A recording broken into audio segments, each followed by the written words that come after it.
Assalamualaikum warahmatullahi wabarakatuh. Hai anak-anak hebat di mana saja. Kali ini kita bertemu kembali di channel PBG Kudus TV dalam program Belajar Bersama PBG Kudus bersama saya Bapak Eko Nurbudi.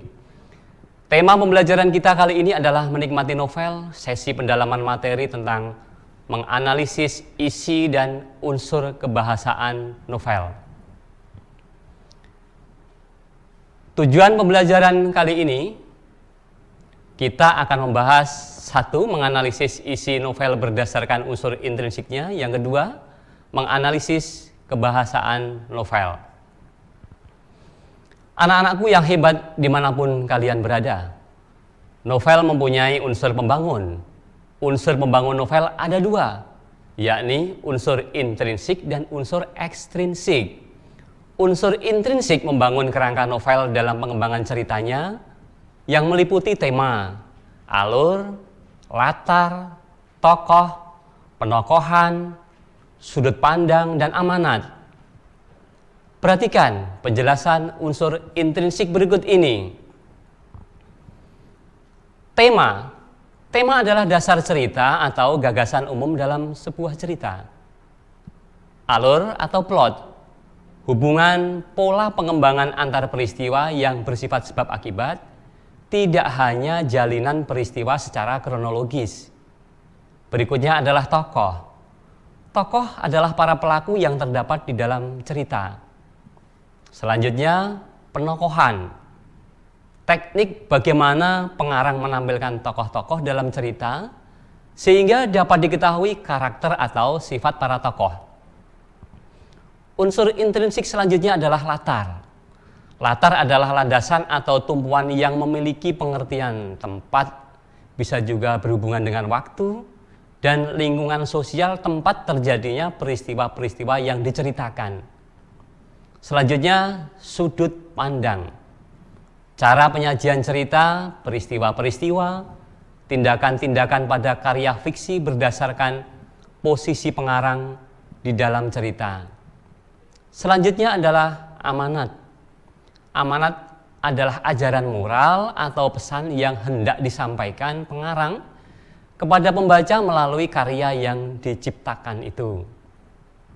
Anak-anakku, itulah tadi unsur pembangun novel dari dalam. Kita lanjutkan pembahasan kita ya.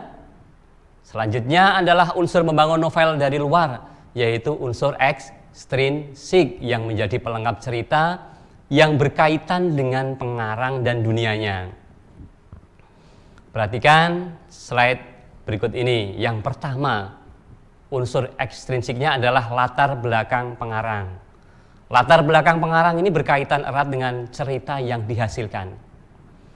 Ide cerita muncul dari pengamatan dan perjalanan hidup pengarang.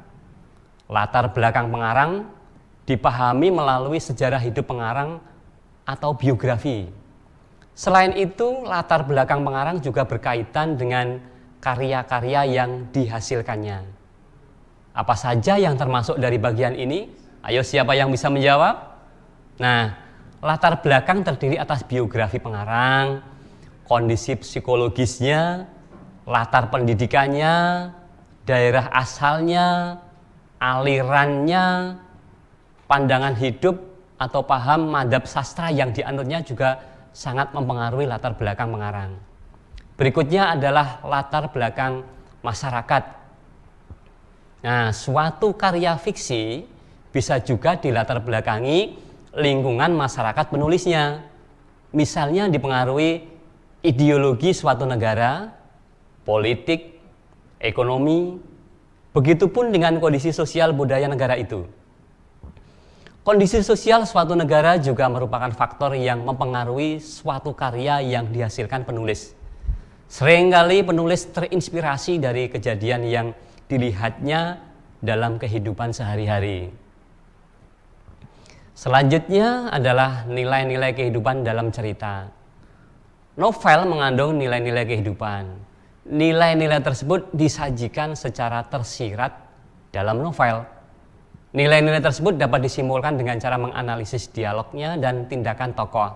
Misalnya nilai moral, nilai religius, nilai budaya, nilai kepahlawanan, nilai sosial, bahkan nilai politik. Bagaimana anak-anakku yang hebat? Sudah semakin jelas ya? Sudah ada gambaran tentang unsur pembangun novel baik dari dalam maupun dari luar, intrinsik maupun ekstrinsik. Baiklah, kita lanjutkan dengan pembahasan berikutnya, yaitu tentang unsur kebahasaan novel. Pengarang sering melukiskan sesuatu untuk menggambarkan tokoh, watak, latar belakang cerita. Pengarang biasanya menggunakan perumpamaan atau perbandingan. Perumpamaan atau perbandingan untuk melukiskan sesuatu dapat ditemukan dalam bentuk majas atau gaya bahasa. Majas adalah bahasa berkias yang dapat menghidupkan atau meningkatkan efek dan konotasi tertentu. Majas mempunyai berbagai jenis. Secara garis besar, majas dapat dibagi menjadi 4 jenis, yakni majas perbandingan, majas pertentangan, majas sindiran, dan majas penegasan. Majas perbandingan diantaranya ada beberapa majas. Yang pertama, personifikasi, metafora, simile, hiperbola, eufemisme, metafora, metonimia, alegori, sinekdot, antonomasia.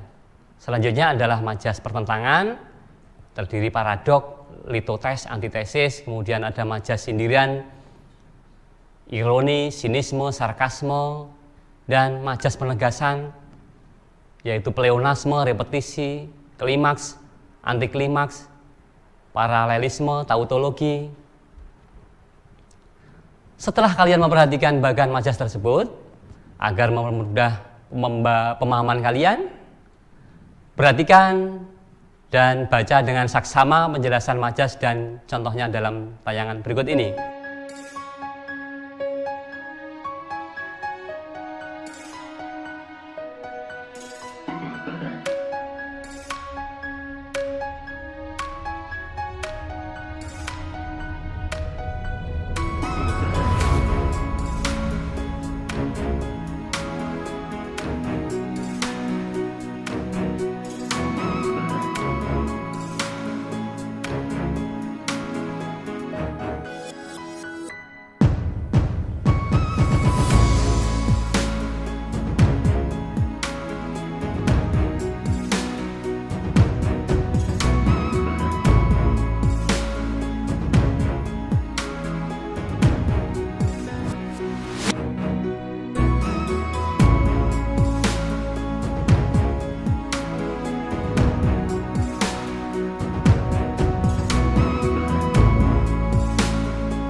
Nah, demikian video kali ini. Agar lebih jelas lagi, kalian bisa berlatih menganalisis isi dan kebahasaan novel dengan cara membaca novel secara utuh. Sebenarnya banyak pengalaman jika kalian terbiasa membaca dan menikmati karya fiksi. Semoga video ini memberikan manfaat untuk anak-anak hebat semuanya. Salam literasi. Bersama saya Bapak Eko Terbudi dalam program Belajar Bersama PBG Kudus. Belajar tanpa batas. Belajar di mana saja, kapan saja, dan dengan siapa saja. Jangan lupa tetap like and subscribe.